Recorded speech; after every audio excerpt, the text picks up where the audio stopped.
আসসালামু আলাইকুম। আজকে আমি আপনাদেরকে তৈরি করে দেখাবো টাকি মাছের ভর্তা। প্রথমে আমি 3টা টাকি মাছ নিয়েছি, মাঝখান দিয়ে এভাবে কেটে নিয়েছি। ভর্তাটা বানানোর জন্য আমি 1টি রসুন খোসা ছাড়িয়ে নিয়েছি, আর 8টি শুকনো মরিচ নিয়েছি, কিছুটা ধনিয়া পাতা নিয়েছি, 3টি পেঁয়াজ কুচি নিয়েছি।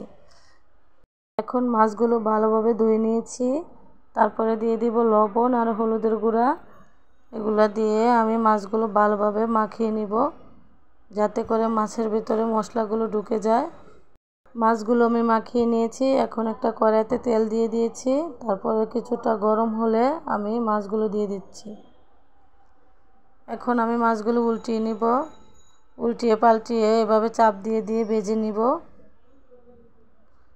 ভালোভাবে ভেজে নিয়েছি মাছগুলা। এখন আমি একটা প্লেটে উঠিয়ে নিব। এখন অল্প পরিমাণ তেল দিয়ে দিব, তারপরে কিছুটা পেঁয়াজ কুচি দিয়ে দিব, বাদামি কালার করে ভেজে নিব। এখন আমার পেঁয়াজটা ভাজা হয়ে গেছে, এখন আমি উঠিয়ে নিচ্ছি। এখন দিয়ে দিব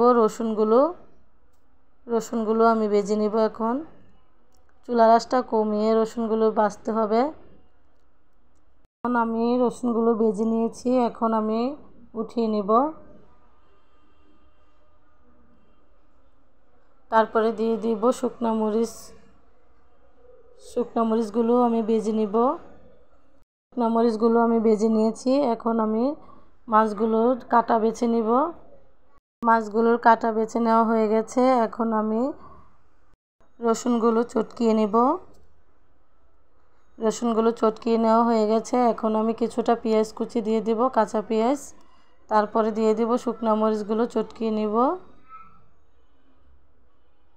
শুকনো মরিচগুলো চটকিয়ে নেওয়া হয়ে গেছে। এখন আমি যে পেঁয়াজগুলো বাদামি কালার করে ভেজে নিয়েছিলাম সেগুলো দিয়ে দিব। তারপরে দিয়ে দিব মাছগুলো দিয়ে আমি মথে নিব। এখন দিয়ে দিব কিছুটা ধনিয়া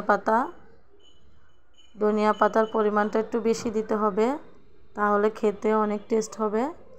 এখন আমি ভালোভাবে মথে নিব। তারপরে এখন দিয়ে দিব সরিষার তেল। আবারও একটু ভালোভাবে মথে নিব।